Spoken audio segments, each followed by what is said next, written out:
Shalom, jumpa lagi bersama saya di Kelafus Sukacita.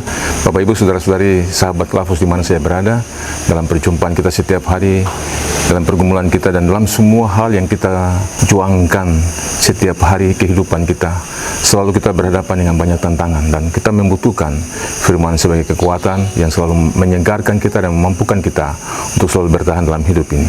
Bagian firman Tuhan yang hendak kita baca dan renungkan bersama secara sederhana terdapat di dalam surat Paulus kepada jemaat di Galatia pasal yang ketiga, ayat yang ke-18 dan ayat yang ke-19. Kita berdoa sebelum membaca firman Tuhan. Di saat ini ya Tuhan, kami hendak duduk lagi di sekitar firman-Mu. Tuntun sekalian kami untuk membaca dan merenungkan secara sederhana perkataan-perkataan firman-Mu yang meneguhkan hati kami saat ini untuk masa kehidupan kami ke depan. Di dalam nama Yesus kami berdoa. Amin.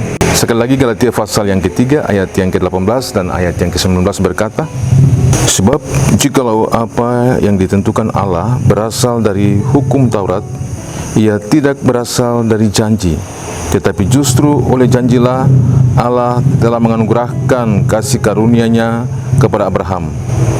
Kalau demikian, apakah maksudnya hukum Taurat?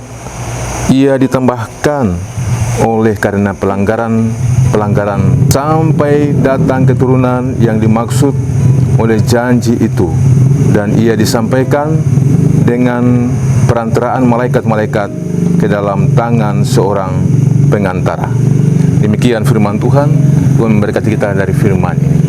Bapak Ibu, saudara-saudari, sahabat Kelafus di mana saya berada, kalau kita berkata bahwa keselamatan itu terjadi karena melakukan hukum Taurat, itu artinya kita melakukan segala sesuatu dengan kerja keras dan itu upah, hasil kerja keras kita.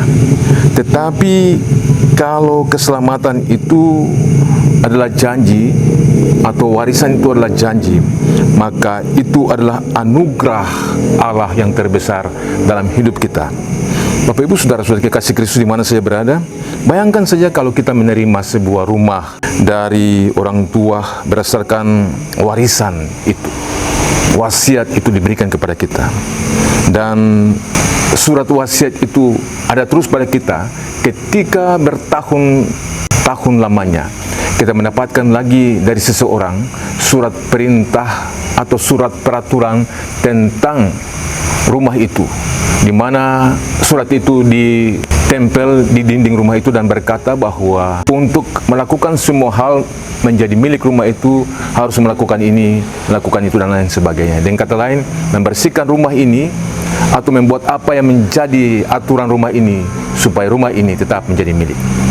Nah, Bapak Ibu, saudara-saudari, sahabat Kelafus di mana saya berada, dan tiba-tiba apakah rumah itu menjadi milik seseorang karena dia melakukan peraturan-peraturan itu? Tidak. Karena dia punya wasiat sebelumnya, warisan itu sudah diberikan oleh orang tuanya. Dia hanya bisa menerimanya. Peraturan-peraturan itu tidak akan membatalkan wasiat atau warisan yang telah diberikan oleh orang tuanya kepadanya. Nah, coba bayangkan bagaimana Allah memberikan sesuatu kepada kita. Bukan karena kita melakukan usaha kerja kita, upah keras kita, pekerjaan baik kita, apapun tidak akan membawa kita kepada kebenaran.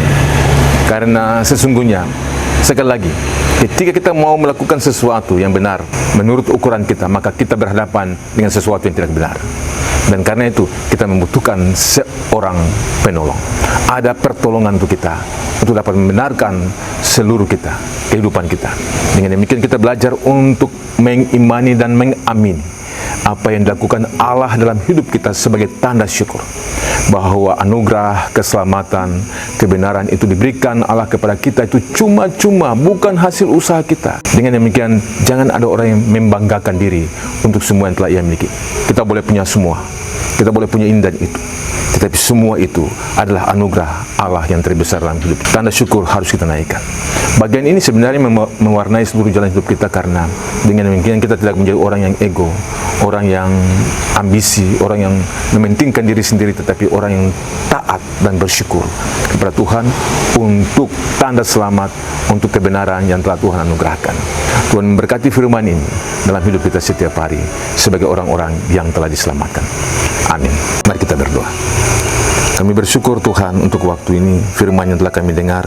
Tuntun kami dan mampukan kami untuk taat dari firman, supaya kami tidak menganggap diri kami melakukan segala sesuatu itu berhasil karena kemampuan, karena kesanggupan kami. Tetapi semua yang kami miliki hari ini, kecakapan kami, kepakaran kami, keahlian kami, keterampilan kami, itu semua karena anugerah Allah yang terbesar dalam hidup kami. Karena itu, biarkanlah hidup kami untuk tidak mencari pembenaran diri, tapi biarkanlah kami dibenarkan karena kasih karunia Allah.